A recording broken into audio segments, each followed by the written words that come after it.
പതിറ്റാണ്ടുകൾക്ക് മുമ്പ് ആംസ്റ്റർഡാമിലെ ഒരു രഹസ്യമുറിയിൽ ഒളിച്ചിരുന്ന് ലോകത്തിന്റെ വേദന എഴുതിയ ആൻ ഫ്രാങ്കിന്റെ കഥ നിങ്ങൾക്കറിയാം.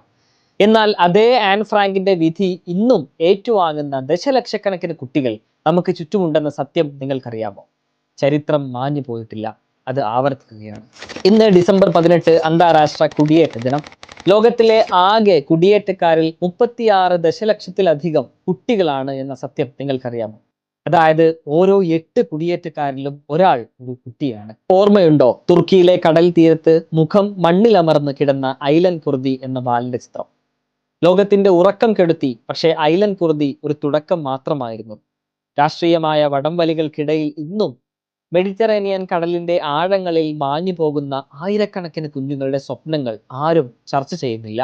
അധികാരത്തിന്റെ കസേരകളിൽ ഇരിക്കുന്നവർ വരച്ചു ചേർക്കുന്ന അതിർത്തി രേഖകൾ ഈ കുഞ്ഞുങ്ങളുടെ ജീവിതങ്ങൾ ദുസ്സഹമാക്കുന്നു. മെക്സിക്കൻ അതിർത്തിയിൽ മാതാപിതാക്കളിൽ നിന്ന് വേർപെടുത്തപ്പെട്ട് തടങ്കൽ പാളയങ്ങളിൽ ഇരുമ്പഴിക്കുള്ളിൽ കഴിയേണ്ടി വന്ന കുഞ്ഞുങ്ങളെ ഓർത്തു നോക്കൂ.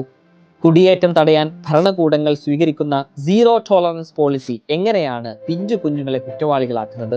യൂറോപ്പിന്റെ നഗരങ്ങളിൽ എത്തിയ ശേഷം മാത്രം 10,000-കണക്കിന് കുടിയേറ്റ കുട്ടികളെയാണ് കാണാതായത്. ഇവരെങ്ങോട്ടാണ് പോയത്? ഏത് മാഫിയകളുടെ കൈകളിലാണ് ഇവർ പെട്ടുപോയത്? ഇത് വെറും കണക്കുകളല്ല, ലോകം മറച്ചുവെക്കുന്ന മനുഷ്യാവകാശ ലംഘനമാണ്. രേഖകളില്ലാത്തതിനാൽ പല രാജ്യങ്ങളിലും ഈ കുട്ടികൾക്ക് ആശുപത്രികളിൽ ചികിത്സയോ സ്കൂളുകളിൽ അടിസ്ഥാന വിദ്യാഭ്യാസ സൗകര്യമോ ലഭിക്കുന്നില്ല.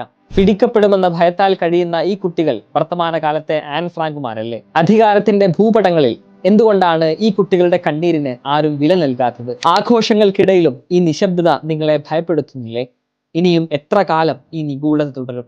ഭരണകൂടങ്ങൾ എന്ന് ഇവരെ മനുഷ്യരായി കാണും? ഈ അദൃശ്യരായ കുഞ്ഞുങ്ങളെ ലോകം എന്ന് തിരിച്ചറിയും? ചിന്തിക്കുക, ഈ നിശബ്ദത ഒരു വലിയ മുന്നറിയിപ്പാണ്.